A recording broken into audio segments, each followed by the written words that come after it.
नमस्कार दोस्तों, तो कैसे हो आप लोग। आज आपके सामने लेकर आया हूँ मैं लाश खाने वाली चुड़ैल की कहानी। मगर उससे पहले आप लोगों से एक रिक्वेस्ट करना चाहता हूँ कि आप वीडियो को पूरा देखा करो और बीच में छोड़कर आप चले जाते हो तो ऐसा मत करना, क्योंकि आपको कहानी का मज़ा तभी आएगा जब आप कहानी को पूरा सुनोगे। तो ये कहानी स्टार्ट करते हैं। राहुल नाम का एक लड़का था। उसे भूतों के बारे में जानने का बड़ा शौक था। वह हमेशा भूतों और चुड़ैलों की कहानियाँ पढ़ता रहता था। वह यह जानना चाहता था कि भूत होते भी हैं या ये सब मनगढ़ंत कहानियाँ हैं। लोग बागवश डर का माहौल बनाने के लिए ऐसा कहते हैं कि चुड़ैल होती हैं। वो सब यही सब सोचता रहता था। इस बात का पता लगाने के लिए उसने एक तरकीब निकाली। उसने अपने दोस्त से कहा कि पास के कब्रिस्तान आज रात हम दोनों चलेंगे और पूरी रात वहाँ जाग के पता करेंगे कि चुड़ैल होती हैं कि नहीं। उसका दोस्त साथ चलने के लिए तो तैयार हो गया, पर कब्रिस्तान के अंदर जाने से मना कर दिया। राहुल राजी हो गया। जैसे ही रात हुई दोनों कब्रिस्तान के पास पहुंच गए। राहुल अंदर चला गया और राहुल का दोस्त वहीं कब्रिस्तान के बाहर इंतजार करने लगा। कुछ घंटे बीत जाने के बाद राहुल के दोस्त ने राहुल को कॉल किया और उससे पूछा, भाई क्या चुड़ैल दिखी।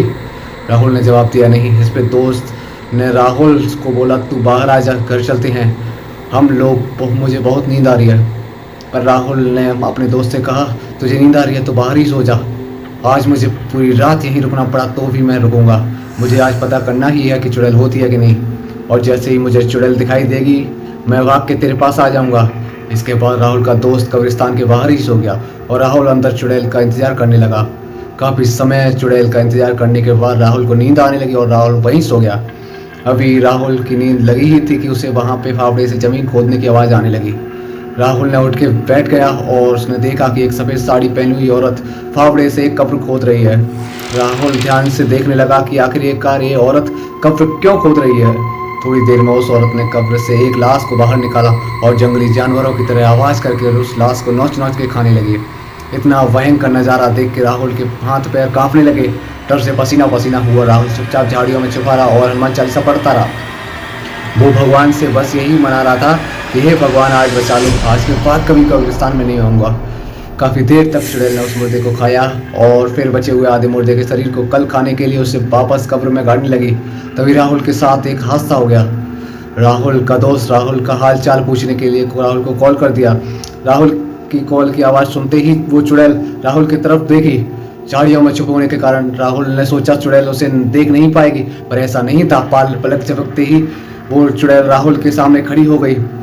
चुड़ैल को अपनी नज़दीक देखकर राहुल का शरीर ठंडा पड़ गया और वहीं पे जम गया। चुड़ैल आराम से राहुल का हाथ पकड़कर अपने साथ ले जाने लगी। राहुल बिना किसी विरोध के उसके साथ जाने लगा।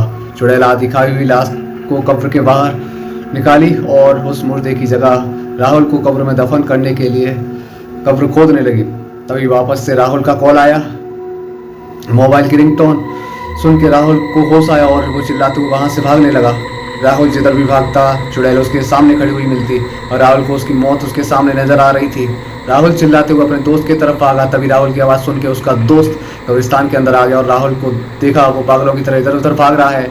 उसने राहुल को एक जोर से तमाचा मारा और उससे पूछा, चिल्लाते हुए ऐसे क्यों भाग रहा है, मैं यहीं तेरे पास तो हूँ। राहुल ने अपने दोस्त को बताया, यहाँ सच में चुड़ैल है। इतना सुनते ही राहुल के दोस्त ने राहुल का हाथ पकड़ा और दोनों कब्रिस्तान के बाहर भाग गए। सीधा अपने घर गए। राहुल ने घर पहुँच के सारी घटना अपने दोस्त को बताई। उसके बाद दोनों कभी भी उस कब्रिस्तान के आसपास भी नहीं गए।